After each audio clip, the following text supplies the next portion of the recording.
नमस्कार फ्रेंड्स देखंतु ration card हिताधिकारी मानक पई ई केवाईसी को नहीं गुरुत्वपूर्ण अपडेट रही। देखंतु आमर प्रायतः प्रत्येक जिलार सबु ब्लॉक ऑफिस रो सबु खुचुरा विक्रय केंद्र बा डीलर शॉप रे राशन कार्ड हिताधिकारी मानकर ई केवाईसी करबा प्रक्रिया आरंभ हो सारी बा किछि किछि जगह रे खूब शीघ्र आरंभ होगा जाउची। तेणुक वीडियो को आपण माने शेष पर्यंत देखंतु किछि गुरुत्वपूर्ण विवरणी जानिबा को पाइबे ई केवाईसी बाबद को नहीं। देखंतु ए वीडियो रे आपण माने जानिबा को पाइबे राशन कार्ड रे कोन समस्ते ई केवाईसी करबा पई बाध्यतामूलक अटंती एवं या सहित सबुठारु गोटे बड़ प्रश्न आसुची कि जेउ भाई माने आम ओडिसार भाई माने जहाँकर नाम सबु बा ना सबु राशन कार्ड रे रहिची से माने राशन कार्ड हिताधिकारी तालिका रे अछंती किंतु से माने बाहर राज्य रे जाई काम करूछंती कोन सेमानंकु पुनी ओडिसा आसीबा को पड़िबो कि राशन कार्ड रे ई केवाईसी करबा पई एवं ई केवाईसी करिले आपणकर बा राशन कार्ड हिताधिकारी मानकर मेंबर मानकर सुविधा कौन हेबो। देखंतु फ्रेंड्स आपण माने या सहित जानिबा को पाइबे कि ई केवाईसी माध्यम रे किपरि राशन कार्ड रे बहुत गुडे मेंबर मानकर ना कटिबा को जाउची। नियत रूपे वीडियोटी को आपण शेष पर्यंत धैर्यर सहित देखंतु संपूर्ण विवरणी जानि परिबे ई केवाईसी को नहीं। चलंतु डेरी करबानी वीडियो को स्टार्ट करि नबा।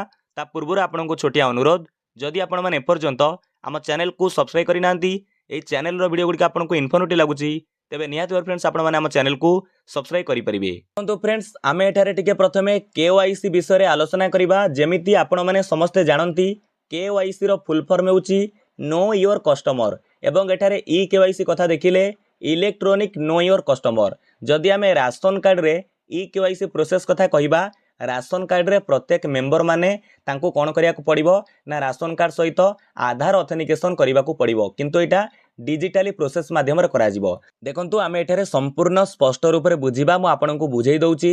प्रत्येक राशन कार्ड रे जो हिताधिकारी माने अछंती बा राशन कार्ड रे थिबा मेंबर माने से आधार ऑथेंटिकेशन करिवे। आधार ऑथेंटिकेशन कले डिजिटल प्रोसेस माध्यम रे तांको वेरीफाई करा जाय परिबो। तांकर आइडेंटिटी एवं एड्रेस को कौन करा जाय परिबो ना आधार ऑथेंटिकेशन माध्यम रे डिजिटल प्रोसेस रे वेरीफाई करा जाय परिबो। जेमिति आपण माने डीलर शॉप को जाउथिबे बेले बेले देखुथिबे किछि जनकर कोन होउची ना फिंगरप्रिंट नौनी आई स्कैन हेई पारुनी अर्थात आमे सेठारे कहूचे कि तांकर राशन कार्ड सहित केवाईसी होई नै आधार ऑथेंटिकेशन होई नै डिजिटल प्रोसेस माध्यम रे आधार ऑथेंटिकेशन होई नै। तेनु सेईटा ई केवाईसी कहा जाय। ताकू ई केवाईसी माध्यम रे आमे कोन करबा ना राशन कार्ड रे आधार ऑथेंटिकेशन करबा। किंतु देखंतु आपण डीलर शॉप रे जाई किपरि आपण जो कौन करिवे ना आधार ऑथेंटिकेशन बा ई केवाईसी करिवे। देखंतु तांको पाखरे जो अछि ईपीओएस सर्विस माध्यम रे आपणकर जो राशन कार्ड नंबर को एंट्री करिवे। राशन कार्ड नंबर टाइप करी एंट्री कला परे तो आपण को कोन करिवे ना प्रत्येक मेंबर को कोन करिया पड़िबो सेटारे तांकर फिंगरप्रिंट देबा को पड़िबो किंबा आइरिस बा आई स्कैन माध्यम रे आपण मध्य कोन करि परिबे ना ई केवाईसी प्रोसेस को कंप्लीट करि परिबे। नियाती भाबरे आपण जेतबेले फिंगरप्रिंट दे देबे बा आई स्कैन करै नेबे अर्थात ई केवाईसी प्रोसेस कंप्लीट करिवे डिजिटली प्रोसेस माध्यम रे आपणकर आधार ऑथेंटिकेशन होई जिवो एवं आपण को कोन करा जिवो ना डिजिटली प्रोसेस माध्यम रे सब बेले चिन्हट करा जाई परिबो। आपणकर आइडेंटिटी एड्रेस को चिन्हट करा जाई परिबो। तो तापर जेतबेले आपण डीलर शॉप को जिबे प्रत्येक मेंबर जेतबेले कोन करिवे ना ई केवाईसी प्रोसेस टा को कंप्लीट करि नेबे राशन कार्ड सहित आधार लिंक करेबे तापर समस्त जाई डीलर शॉप रो कोन करि परिबे ना राशन आनी परिबे। तो निहाती भाबरे समस्तकर फिंगरप्रिंट सेठी तापरे काम देबो। किंतु निहाती रूपे आपण मानक मनरे प्रश्न रहिछि बा द्वंद्व रहिछि कि राशन कार्ड रे कोन समस्ते ई केवाईसी करिबा बाध्यतामूलक। निश्चित रूपे राशन कार्ड रे थिबा सुनी रखंतु राशन कार्ड रे थिबा प्रत्येक मेंबर समस्त सदस्य बा सदस्या समस्ते राशन कार्ड रे ई केवाईसी करिबा बाध्यतामूलक अटे समस्तंक पई बाध्यतामूलक अटे।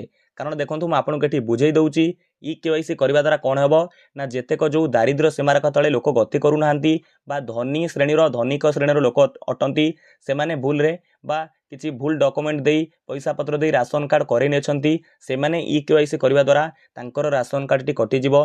जो मानकर ट्रैक्टर बा 4 व्हीलर गाड़ी अच्छी से मानकर मध्य राशन कार्ड कटिजिव।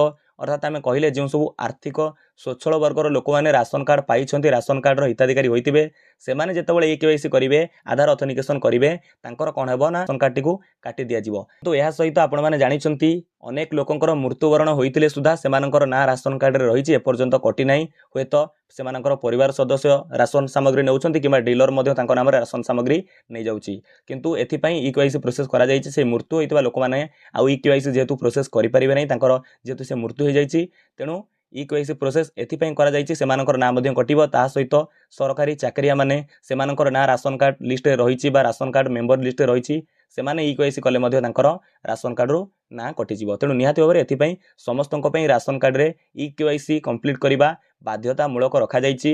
ଏଥିପାଇଁ ଦେଖନ୍ତୁ ଆମେ ଯଦି